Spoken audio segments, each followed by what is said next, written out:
I'm down at Torquay Marina with One Marine and we're filming a few boats and it's just starting to get dark. You can see the sun setting over there.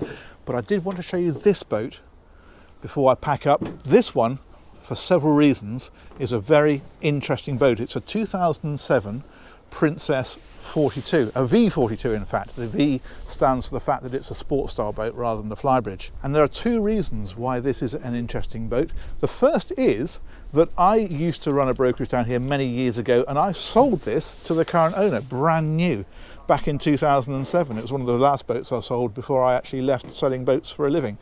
So that's it's interesting to see an old friend again. The other thing is that the conversation often crops up about what's Smuggler's Blues 3 going to be. Well, this is a serious contender. I'm going to take you on board and I'm going to explain to you exactly why. Now, this is quite a high-spec boat. For example, it has the passerelle on here. Less useful in this country in terms of getting on and off, but very useful because you can use it as a crane to lift the tender up and drop it onto this bathing platform. You can see these little sockets here are to put cradles onto and the tender sits onto it. I'm just going to mention actually, when I talk about these passerelles for stern to berthing in the Med, people always say, well, why the Med? Why not here? Well, it's because in the Med they have very little rise and fall of tide. So the tide doesn't go in and out, the water doesn't go up and down very much, which means they just back the boats up to the quay and use this like a bridge to get on and off. We can't do that here because the tidal height is far greater. So what we do is we have these pontoons, and these pontoons then float up and down with the tide. They rise up and down on these big pillars like this. So that's why we don't use these in the UK even when we're stern to berth, because we can just step on and off. In the Med they do use those because they're against a quay, so you need to have a bridge up onto the quay. Anyway, that's the reason for that. Let's step on and we'll do the full tour. Now this has got what they call the camper canopy. What that means is you've got full height pretty much right to the back. And what's nice about this is you can take these sections out, the sides, the back, and around to the front, and leave this up as a great big bimini, so plenty of shade on a hot day. Or you can see how these stainless steel frames will just lean forward against the arch. You put a small cover around these folded covers and then that keeps it all nice and neat if you want the boat completely open. There's a really good seating area back here. They do different layouts with these. They do another layout that's got a big sun pad on the back and a tender storage underneath. That's quite good, but this does give you a lot more seating, so that's quite a nice feature. The table here will in fact drop. It's on a telescopic leg, so if you want to make that into sunbathing, then you can do. And then opposite that, there is a wet bar. Now this is a V42 Mark II. There are a few changes from when these first came out, and this is one of them, because the original one just had a small sink here with a fridge underneath it. On the Mark II they changed to this larger L-shaped one, and the reason for that is you still get your fridge. It's a top loading on this one, but you have the option of a barbecue, and this one's got it. It's got a lot of options in this boat actually. It's very high spec. I'll tell you about a bit more of that as we go inside. Another good option on this is the teak deck. That's very nice, just really finishes this area off. And as we head forward, another really good seating area up next to the helm where Jack Lissac is relaxing, and a double helm over on this side. So there's masses and masses of space. If you came onto this boat with, I don't know what we're going to sit on here, 1, 2, 3 easily, 4, 5 maybe, 6, 7, 8, 9. You get 10 people on here very comfortably. So it's great for days out on the water. Brilliant. This is just a bit of storage. It's pretty full at the moment, but that's what's in there. And then this is the helm. I've just moved the cover back so you can see it. That just goes over it and protects it from the sunlight and so on. It's got a chart plotter here. That's a radar as well. There's a bow thruster on this one. VHF radio slots into here. That's a little cradle and it just plugs in. Then over here we've got an autopilot. That's basically self-steering, so when on a long trip you can just hit that onto auto and it holds the boat on a course. You don't have to steer it the whole time by hand. Speed and depth are here, and your engine controls, and then your trim tab controls are here as well, electric anchor winch and the horn, and then your actual instrumentation is across here. This is another thing that changed on the Mark II. The Mark I's had a slightly more old-fashioned helm position. The Mark II brought in this lovely soft touch dark finish and this silver here and the grey finish here rather than the traditional sort of walnut wood finish that they had on the earlier boats. So it just makes the whole boat a little bit more modern. Anyway, that's the cockpit, which I think you'll agree is a pretty good size, but wait till you see the interior. This is excellent. There we go, look at that. What a great size that is for a 42-foot sports boat. Masses of space in here, and it's very much traditional Princess with a high gloss cherry woodwork, very high quality finish. Look at, for example, the way that this grain follows perfectly all the way through. And the little stainless steel fillets in places like this, and this nice clock and barometer. It's really nice. A couple more options on this one. This one had the air conditioning. It's reverse cycle, so that's there. It's not just heating as you often get on these, it's air conditioning as well. And there's a generator on this boat which powers that, even if you're out at sea. So, seating area here. Again, the table drops down. You can make that into extra sleeping if you want. And opposite that then, you've got a TV here. There's a bar area underneath it. Again, it's all very princess, isn't it, with the quality, things like this little surface on the top. And then the galley is here. All very well proportioned. Another option on this boat, standard was gas cooking. This one's got the upgrade to the all electric, so there's no gas on the boat at all. That's a 2-burner hob. There's also a combination microwave, and that lives in here. It just slides away. And that's like that. And then on this side is the fridge. It's quite nice the way they've done this, because it means that when it is all closed up, you don't feel too much like you're looking at a kitchen. It looks more like a sideboard, apart from that hob there. So that's very good. The other things that we've got here then, stereo is here, and underneath here is the switch panel for the boat. So this is all your circuit breakers for cabin lights and bunk lights and toilet lights and that kind of thing. Wet bar is on here, the autopilot controls, navigation controls, all the 12-volt stuff is here. In fact, you can see also the reading here, and you can check the battery condition because there's 2 sets of batteries. And then on this side, this is your 240-volt side. So this is things like the battery charger, the sockets, the fridge, the immersion heater and the hob. All that runs off 240 volts. So if you're plugged into a marina, as we are at the moment, then you've got 240 volts straight from the marina. If you're out at sea, well, the generator control is here. You can fire up a generator, switch from shore power across to generator, and all of that is then supplied by the generator. And the other thing in there, that's a water gauge, so you can tell how much fresh water you have left. This is all storage up in places like this. And a pair of rubber gloves. I wonder what that was for a moment. And then in here, this is all shaped for your crockery. And that one is a little cutlery drawer. And that's to stop it flying open if you're out at sea.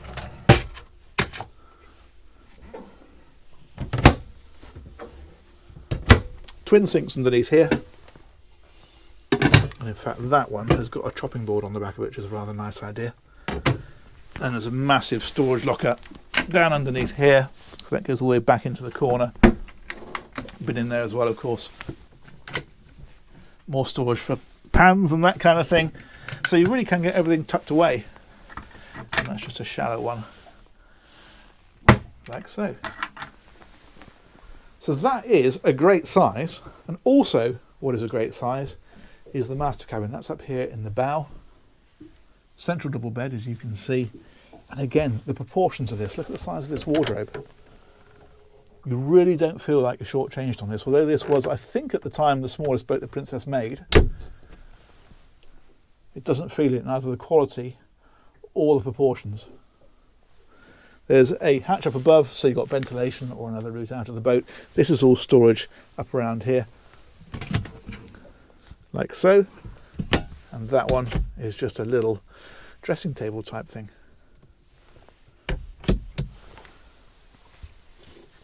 Very nice. There's drawers under the bed as well. And then here, there's the one heads on this boat, and you can see there's 2 doorways to it. So it can either be from the main saloon as a day heads, or at night, you've got ensuite access from this cabin. And this, again, very well proportioned. It's big enough that you've got a separate shower area on this side. This slides around. It's clipped back at the minute, up at the top. But that slides around. You can see the track on the floor to here. It gives you a really nice shower, but it means you don't get everything soaking wet. And then you've got toilet on this side and your sink over here, and then bits of storage tucked away in places like this. And that little fella there, another option on this boat was a holding tank. This one's got one, and that gives you your tank contents gauge.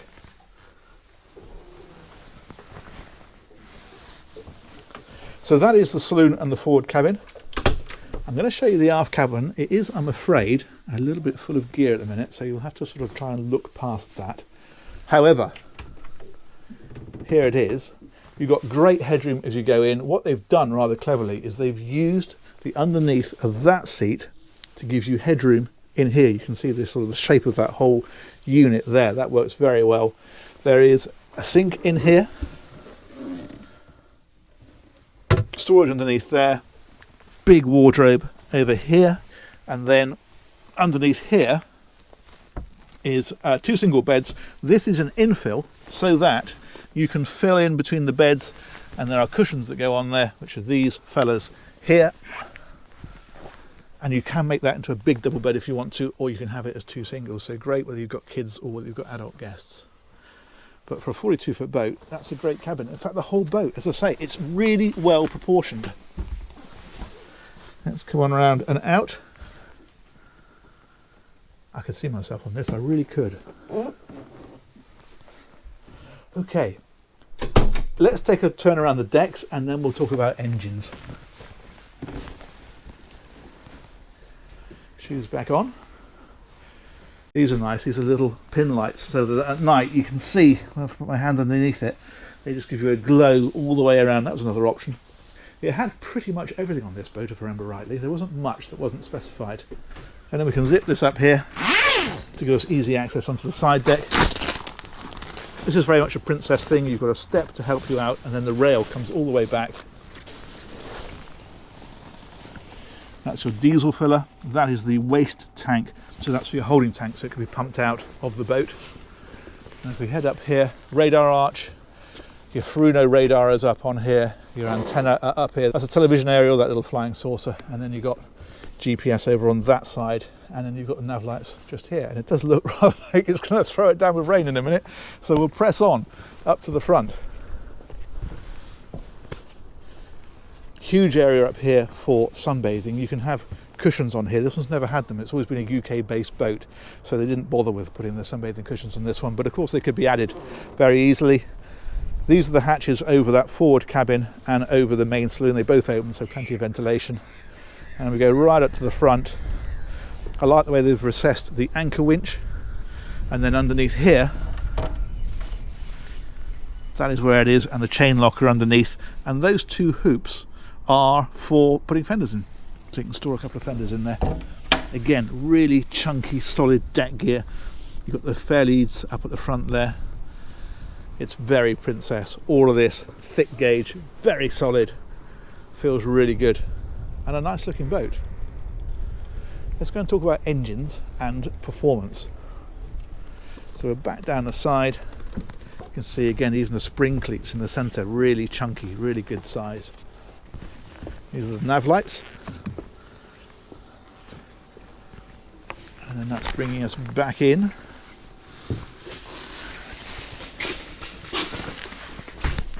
to the cockpit. Zip that one back down, and the engines we'll find underneath here. Now, when the V42 very first came out, in fact it started life as a V40 and then got extended slightly, they had the KAD series engines. Now those varied from about 230 horsepower up to eventually 285 horsepower KAD 300s. When this boat was launched in 2007, Volvo had introduced the D series engines, and in particular the D6s, which were the biggest output that they ever put on stern drives at that time. These are the D6 350s. They're much larger than the engines that you found in previous boats, and they turn this into an absolute flying machine. Speeds of this, I forget exactly what this would do, but I think it was up towards 40 knots. Properly fast boat, and the thing with it is, it doesn't mean you necessarily need to do 40 knots, but it does mean we're doing 25 knots or even 30 knots. It's a very refined cruiser. Now in here, it's all very Princess. This is the battery box, for example, so you can see they've even labelled it with the generator battery, the auxiliary battery, and the engine start battery, and it's all properly vented, and everything's labelled. It's very, very Princess. Hot water tank is here. These are the fuel filters. The other thing we've got in here are the fuel tanks. There's one here and one on the other side, and the generator is then put in the middle, so it keeps the weight down and forward and in the centre. So very good for weight distribution. Things like this ladder in here and the checker plate on the floor. It's all very, very good. All very Princess. All very nice. Cool. Let's come back out of here. Range I haven't mentioned. I'm guessing a bit. 300 miles at planing speed, something like that. 350 maybe. Into that sort of area, I would have thought. Let's drop that one back down. And I will finish up next to Jack Lissac and say, firstly, maybe one day. Secondly, thanks to Tom at One Marine for organising access to this one.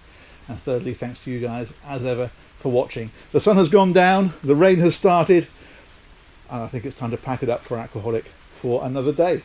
We'll catch you soon. Take care, bye-bye.